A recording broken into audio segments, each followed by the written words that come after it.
Había una sola vela aún encendida en el alféizar de la ventana. Solo una. Las demás se habían consumido durante la hora en que estuve sentado ahí, solo, en la mesa, mirando los platos intactos, las flores marchitándose lentamente y esa estúpida tarjetita escrita a mano que el año pasado le hice firmar, como broma.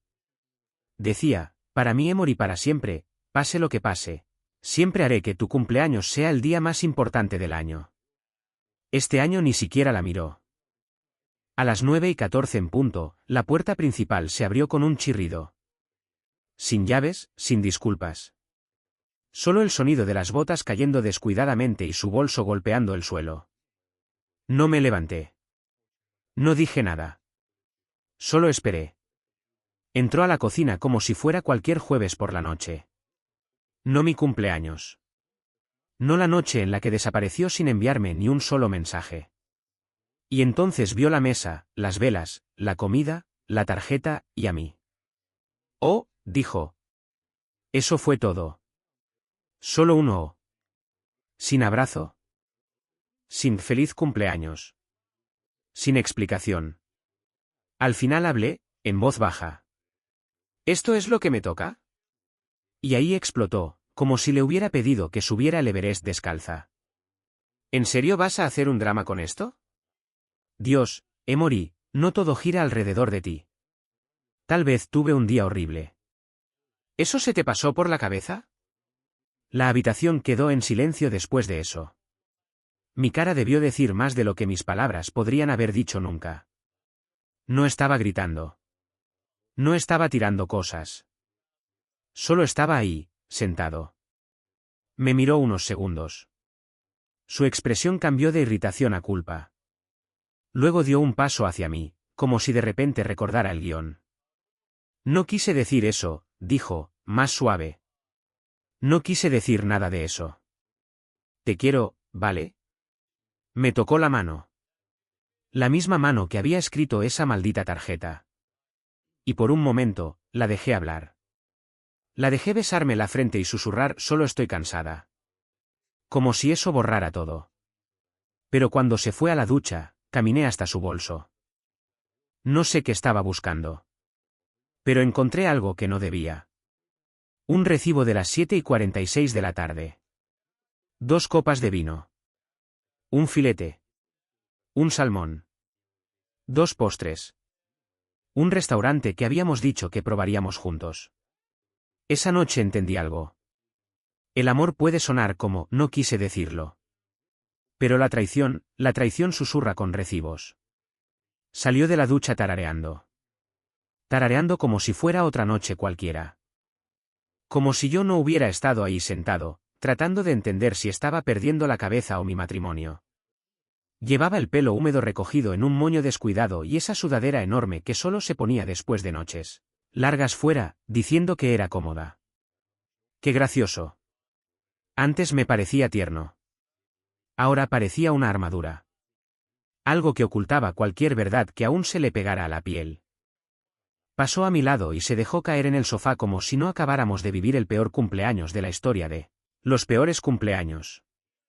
La seguí en silencio, apretando el recibo en la mano tan fuerte que dejó una marca en mi piel. ¿Comiste? Preguntó, sin apartar la vista del teléfono. No, respondí, plano. Deberías, murmuró, todavía pegada a la pantalla. No dejes que te baje el azúcar. Me senté en el brazo del sofá junto a ella y desplegué lentamente el recibo, dejándolo sobre la mesa como si fuera una granada activa. Lo miró. Entrecerró los ojos un segundo. Y su rostro se tensó. Apenas. Pero lo vi. Esa pequeña grieta en su expresión que no logró cubrir a tiempo. ¿Dónde encontraste eso? Preguntó, intentando sonar casual. Demasiado casual. En tu bolso, dije. Esperé. Silencio. ¿Por qué estabas en Estels esta noche? Parpadeó. Paré a tomar algo después del trabajo. Necesitaba espacio. Te dije que el trabajo ha sido horrible y no quería traer esa energía a casa en tu cumpleaños. 2 platos principales, Laia. 2 postres. Se rió. Una risa seca, hueca. ¿En serio estás revisando mis recibos ahora? No me moví. No parpadeé. Solo la miré. Y poco a poco, dejó de reír. ¿Quién era él? Pregunté. No grité. Solo pregunté. Como alguien que ya se está ahogando y quiere saber qué tan profunda es el agua. No era, empezó, y se detuvo. Sus ojos se desviaron hacia la televisión, como si una distracción pudiera salvarla. Es solo alguien de la oficina. No es nada. Pasaste mi cumpleaños con él. No quería que fuera así. Volvió a estallar. Ahí estaba otra vez. Ese filo. Solo me invitó a hablar con una copa de vino. No pensé que nos quedaríamos tanto tiempo. Pensé que podría volver antes de que te dieras cuenta. Se mordió el labio. No por nervios. Por cálculo. Como si estuviera decidiendo cuánto admitir antes de que dejara de hacer preguntas. Está casado, Emory, dijo finalmente. Es complicado. Sentí algo frío subir por mi espalda. Esa palabra. Complicado. Esa palabra siempre significa lo mismo. Una traición que aún no se ha confesado por completo. Bajé la mirada otra vez al recibo. Y entonces noté algo más. La firma al final. No era la suya. Ni de cerca. Una letra cursiva descuidada, masculina. Ni siquiera había pagado ella. Dejaste que él pagara. No te pongas raro, respondió al instante, a la defensiva. Claro. Solo fue cena. Y postre. ¿Y vino? Y mentiras. Se levantó rápido, como si no pudiera soportar ni un segundo más cerca de mí. Ya te dije que no quise hacerte daño. Siempre te tomas todo tan personal. Necesitaba respirar. A veces lo haces todo tan difícil. ¿Yo hago qué difícil? Pregunté, la voz temblando ahora. Amarme. No respondió. Simplemente caminó hacia el dormitorio y cerró la puerta. No la azotó. Solo la cerró. Como si ya hubiera terminado por hoy. Y yo fuera un ruido de fondo que podía silenciar. Me quedé ahí, rodeado por la luz temblorosa de la última vela, la cena intacta y el eco de sus palabras. Es complicado.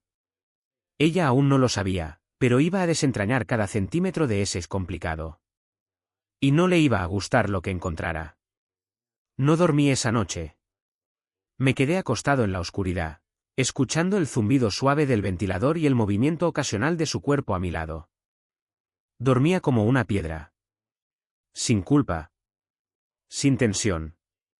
Solo respiraciones constantes, como si nada hubiera pasado. Mientras tanto, yo miraba el techo, con el corazón golpeando tan fuerte que pensé que podría sacudir la cama. Alrededor de las 4 de la madrugada, me levanté sin despertarla y caminé hacia la sala. El lugar aún olía a pasta fría y cera derretida. Me senté en el sofá, encendí la lámpara y me quedé mirando su portátil sobre la mesa. Casi nunca lo usaba en casa. Decía que odiaba mezclar el trabajo con su espacio personal.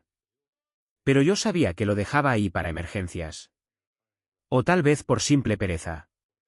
No lo sé. No debería haberlo tocado. Lo sé. Pero algo me estaba carcomiendo desde que vi ese recibo. Algo más profundo que los celos. Algo más frío. Lo abrí. Apareció la pantalla de inicio de sesión, como siempre. Y aquí está lo que probablemente olvidó. Ese password lo creamos juntos hace años. Una broma tonta de aquel viaje a Oregón donde me intoxiqué con sushi de gasolinera. Tilla MC Tom 2018. Todavía funcionaba. Cuando cargó el escritorio, ni siquiera sabía por dónde empezar. Una parte de mí esperaba no encontrar nada. Abrir su correo o sus mensajes y ver solo hojas de cálculo aburridas, notas de trabajo, quizá tableros de Pinterest o carritos guardados en Amazon. Pero no. Todo estaba ahí. No en su correo laboral, ese estaba impecable. Sino en otra cuenta de Gmail que no reconocí. El nombre era su segundo nombre y un número. Seguramente una cuenta secundaria que nunca pensó que encontraría. Entré a la bandeja de entrada. Las manos me temblaban. Docenas de mensajes. La mayoría eran de él. Un nombre que no conocía. Dinar. Pero no necesitaba un apellido. La forma en que le escribía dejaba claro que esto no era una charla inocente entre compañeros de trabajo. Mensajes largos. Desordenados. Enviados a medianoche. Párrafos enteros sobre cómo no podía dejar de pensar en su voz después de las llamadas. Quejas sobre su esposa. Insinuaciones de empezar de nuevo. Y peor aún, sus respuestas. No eran solo juguetonas. Eran íntimas. Cercanas. Familiares. Le enviaba fotos. Nada explícito. Nada que rompiera reglas. Pero lo suficiente como para demostrar que emocionalmente estaba a kilómetros de mí. Una foto suya en el sofá, con una copa de vino, con el texto, ojalá estuvieras aquí en vez de él. Un selfie frente al espejo en la habitación del hotel de aquel retiro del mes pasado. Con el mensaje, esta cama es demasiado grande para uno solo. Pero el peor, el que hizo que se me cayera el portátil al suelo. Fue un audio. Empezaba con su risa. Baja. Susurrada. Y luego dijo. Le dije que lo amaba esta noche solo para que se callara. Me quedé congelado. El portátil seguía reproduciendo en voz baja. Su voz llenando la habitación. Ni siquiera lloré. Solo me quedé ahí, en shock. Como si me hubiera atropellado un tren, pero todavía demasiado entumecido para sentir el daño. Me dijo que me amaba, para que me callara. En mi cumpleaños. Y luego se fue a dormir como si nada. Recogí el portátil, lo cerré con cuidado. Volví a la cama. Me acosté a su lado. Se movió un poco. Murmuró algo dormida. Y buscó mi cuerpo. Su brazo rozó el mío. No me moví. Porque ahora ya lo sabía. Mañana iba a fingir que nada había cambiado. Pero la cuenta regresiva ya había empezado. Para la mañana, había tomado dos decisiones. La primera, no la confrontaría todavía. No directamente. No hasta entender qué tan profundo llegaba todo esto. La segunda, había terminado de ser predecible. No iba a llorar. No iba a suplicar. Iba a observar. En silencio. Con calma. Con precisión. Los documentos de nuestra cuenta bancaria conjunta, junto con la información de acceso a una cuenta de emergencia que abrimos antes de la luna de miel. Ella no sabía que yo recordaba las contraseñas. Había fingido ser despistado durante tanto tiempo que probablemente pensaba que ya ni siquiera recordaba que existían. Pero no era así. No después de cómo solía hablar de independencia y de tener redes de seguridad separadas antes de casarnos. Inicié sesión. El saldo era más bajo de lo que esperaba. Mucho más bajo. Y entonces vi el historial de movimientos. Transferencias limpias. Silenciosas. Cada 2 semanas. Lo suficientemente pequeñas como para no levantar sospechas, pero constantes, lo bastante regulares como para formar un patrón. ¿Y el destinatario? Dinar. Las transferencias estaban etiquetadas como reembolso de consultoría. Consultoría. Mi esposa le estaba pagando a un hombre con el que se acostaba. Ya fuera por silencio, o por culpa. Y de pronto todo encajó. Su repentina paranoia con el dinero. Su insistencia en separar presupuestos. Sus discusiones raras sobre límites financieros. Era preparación. Ladrillo a ladrillo. Había estado construyendo una salida de este matrimonio. Una que pensaba que yo era demasiado distraído para notar. Pero aquí está la cosa de ser el buen tipo. Se olvidan de que tenemos memoria. De que vemos todo. Incluso cuando fingimos que no. Esa noche hice la cena como si nada estuviera mal. Pollo asado. El mismo del que ella presumía ante sus amigos, diciendo que lo hacía mejor que cualquier restaurante. Entró a las 7:26 de la tarde, tarareando otra vez. La misma melodía falsa. Me besó la mejilla como si no me hubiera traicionado hasta los huesos. Le pregunté cómo había ido su gran reunión. Dijo que se había alargado. Incluso puso los ojos en blanco e imitó a su jefe. Asentí. Le pasé una copa de vino. Me reí cuando hizo un chiste sobre la política de oficina. Y todo el tiempo, la miraba. A esa mujer sentada frente a mí. Esa desconocida con el rostro de mi esposa. Esa mujer que podía mentir mejor de lo que la mayoría de la gente respira. Después de cenar, se acurrucó en el sofá y me preguntó si podíamos ver algo ligero. Claro, dije. Eligió un reality barato. Ni siquiera registré lo que pasaba en la pantalla. Mis ojos estaban clavados en sus manos. En su sonrisa. En la forma en que se reía con cada giro absurdo de la trama, como si no tuviera uno propio desarrollándose en tiempo real. Y ahí mismo, con su cabeza apoyada en mi hombro, tomé una decisión. No me iba a ir. Eso sería demasiado fácil para ella. Demasiado limpio. No.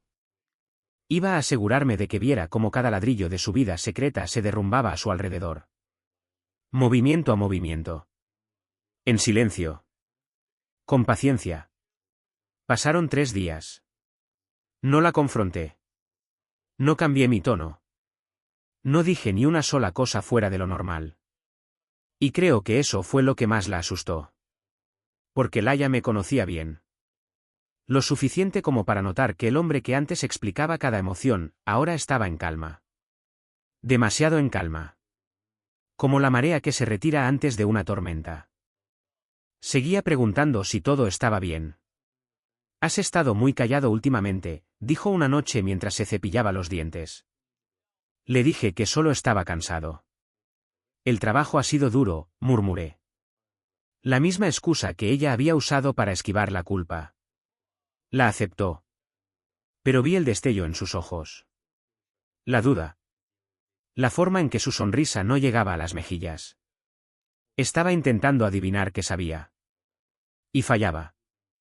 Ese fin de semana nos invitaron al cumpleaños de uno de sus compañeros. Un tipo llamado Vince. Gerente intermedio. Cumplía 40. Ni siquiera nos caía bien. Ella nunca había tenido nada bueno que decir de él. Pero esta vez insistió en ir.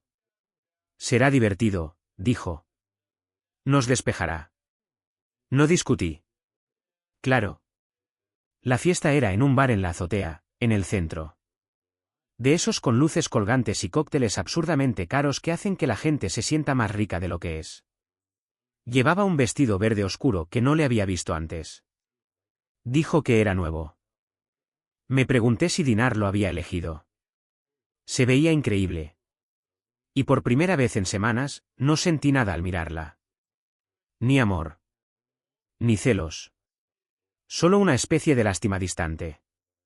Como cuando ves a alguien que no se da cuenta de que está bailando sobre un suelo agrietado. En la fiesta, conocí a algunos de sus compañeros. La mayoría tenía ese tono incómodo, exageradamente amable, como si se esforzaran demasiado por parecer normales. Ahí fue cuando lo entendí. ¿Sabían? O al menos sospechaban. Una mujer, la vecina de escritorio de Laia, creo, me dio una sonrisa, de esas que parecen compasivas, cuando Laia se alejó a buscar bebidas. Estuve a punto de preguntarle ahí mismo. Pero no lo hice. Le devolví la sonrisa. No dije nada. Y dejé que el silencio se quedara entre nosotros. Laia volvió con 2 copas, me entregó una y se agarró de mi brazo. ¿Estás bien?, susurró en mi oído. Nunca mejor, respondí. Se rió. Una risa alta. ¿Qué? Demasiado alta para lo que dije. Esa risa falsa que la gente usa cuando está tapando algo. Varias personas miraron. Algunas miradas se quedaron un segundo de más. Pero Laia no lo notó. Estaba demasiado concentrada en mantener la ilusión de que todo estaba bien. Ese fue el momento exacto en que supe lo que tenía que hacer. A la mañana siguiente, mientras ella salió a hacer recados, bajé al sótano y rebusqué en una vieja caja de cartón en la que probablemente no pensaba desde hacía años. Cosas de la boda. el libro de firmas, las tarjetas de confirmación usadas, y una memoria USB. En esa memoria estaban todas las fotos originales del fotógrafo de nuestra boda. Cientos de imágenes. Incluidas algunas que ella nunca me dejó publicar. Demasiado personales, decía. Solo para nosotros.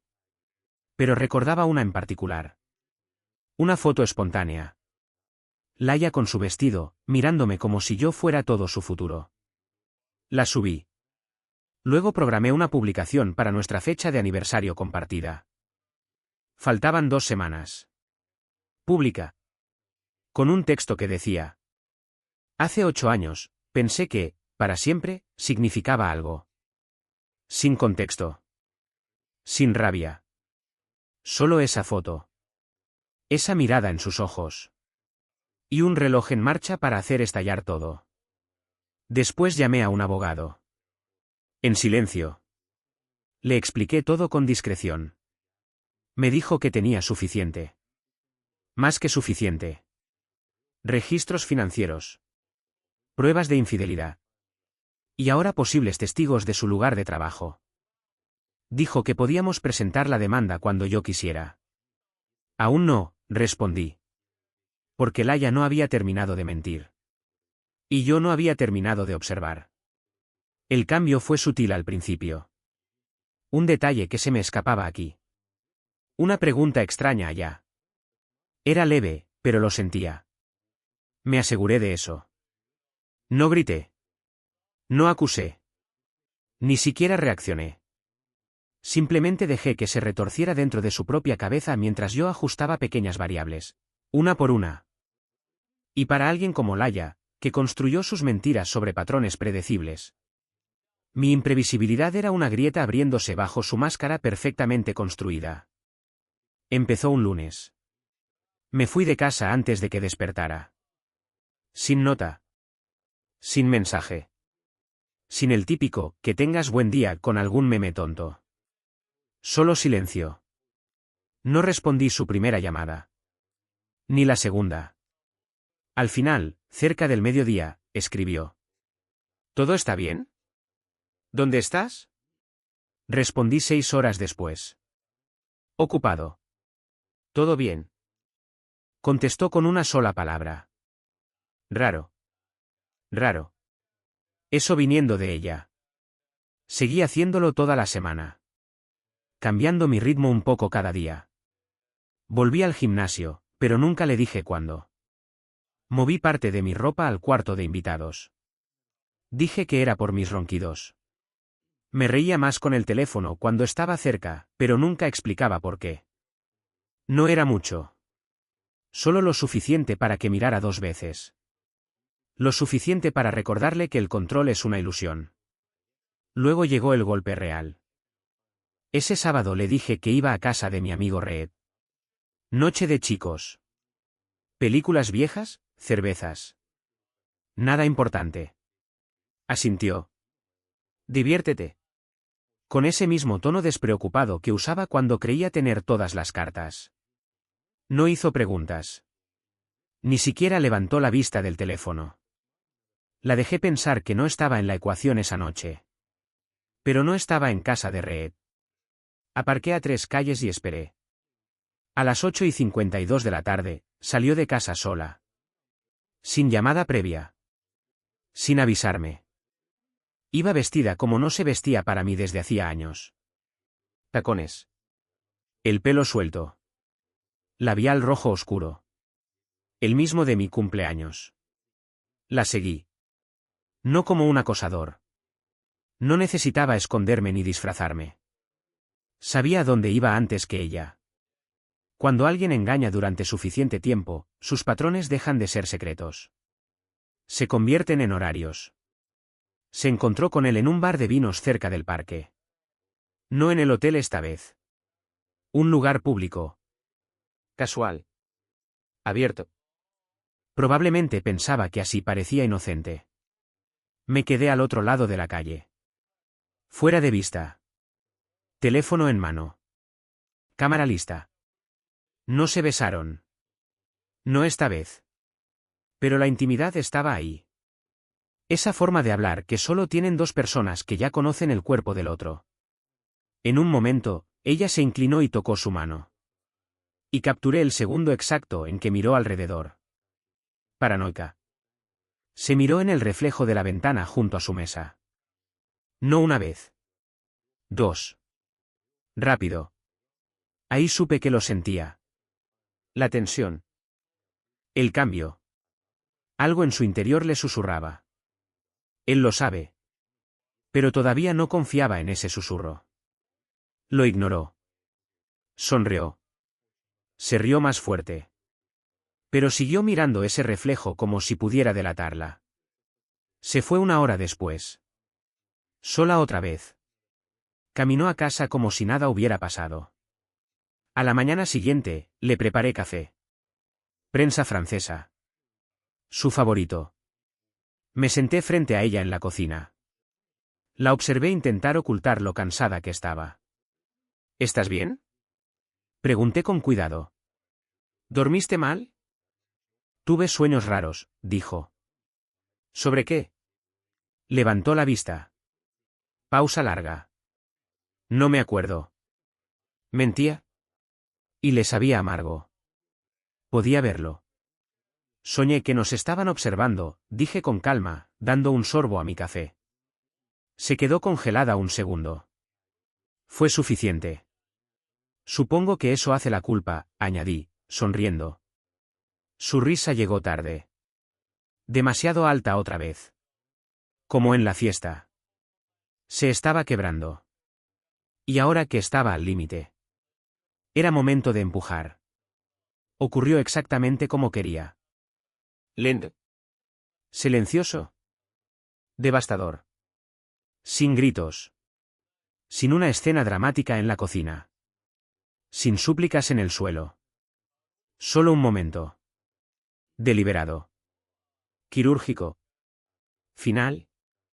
Todo empezó con el sobre. Nuestro aniversario llegó 2 semanas después. Esa mañana le dejé un sobre blanco sobre la mesa de la cocina. Sin nota. Sin tarjeta elegante. Solo su nombre al frente, escrito con mi letra. Cuando entró y lo vio, yo ya estaba vestido, de pie junto a la puerta, con las llaves en la mano. Sonrió. Como si creyera que por fin había superado la tensión. Que tal vez estaba intentando arreglar las cosas. Abrió el sobre sin dudar. Dentro estaba la foto. Esa foto. La de la boda. La espontánea de la memoria USB. La que la mostraba mirándome como si yo fuera todo su mundo. La había impreso en blanco y negro.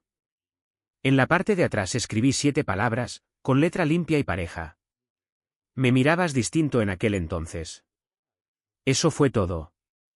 Sin confrontación. Sin lista de lo que había descubierto.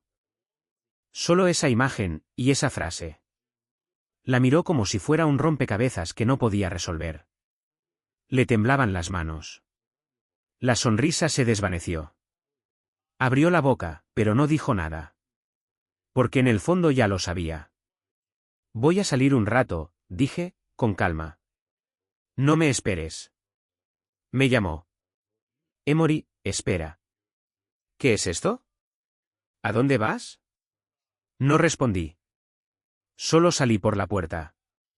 Esa tarde, la publicación programada del aniversario se hizo pública. La foto en blanco y negro. ¿El mismo texto? Hace 8 años, pensé que para siempre significaba algo. Los comentarios empezaron a llegar. Amigos. Familia. Confundidos. Preocupados. Incluso uno de sus compañeros de trabajo me escribió por privado. Ya era hora. Esa misma noche no regresé a casa. Fui al apartamento que había alquilado en silencio una semana antes. Amueblado. Un dormitorio. Una hoja en blanco. Ya había movido la mayoría de mis cosas cuando ella estaba en el trabajo. El resto, trajes viejos, un par de tazas, mis libros, estaban en cajas en el maletero. Pero el verdadero giro no vino de inmediato. No vino a buscarme esa noche. Esperó. 3 días. Y entonces apareció. No en la casa. En mi nuevo apartamento. No sé cómo consiguió la dirección. Pero estaba ahí, frente a la puerta. Pálida. En silencio. Sosteniendo la misma foto. Merezco esto, dijo en voz baja. Merezco algo peor. Pero tenía que decirlo en voz alta. Levantó la mirada hacia mí. La voz se le quebró. ¿Desde cuándo lo sabías? Desde hace lo suficiente, respondí. Arruiné todo, susurró. Pero nunca dejé de quererte. La miré durante un largo momento. Y por primera vez en semanas. No sentí rabia. No sentí ganas de vengarme. Sentí que había terminado. Se acabó. No te odio, dije. Pero dejé de amarte el segundo en que elegiste a otro, la noche en la que yo debía importar más. Sus ojos se llenaron de lágrimas. Intentó hablar. Pero no le salió nada. Solo un sollozo silencioso. De esos que te sacuden por dentro sin hacer ruido. Y la dejé llorar. Pero no la abracé. Porque ya no era mía. ¿Y eso? Fue la sensación más tranquila que había tenido en años. ¿Se fue? No volvió a tocar la puerta. Y yo. Reconstruí. Tomó tiempo. Pero la paz llegó. Nuevas rutinas. Nueva gente. Nueva alegría. Un año después, conocí a alguien que no se encogía cuando yo me quedaba callado. Que no convertía la culpa en silencio. Que recordaba mi cumpleaños. Y no solo lo recordaba. Lo hacía suyo también. Y ese cumpleaños, mientras apagaba las velas en una habitación llena de risas, miré alrededor y entendí por fin lo que Laia me había dado sin querer. Libertad. Rompió la versión de mí que habría seguido perdonando, esperando, aguantando. ¿Y ahora? Ya no espero que me amen como se debe. Porque ya lo hacen.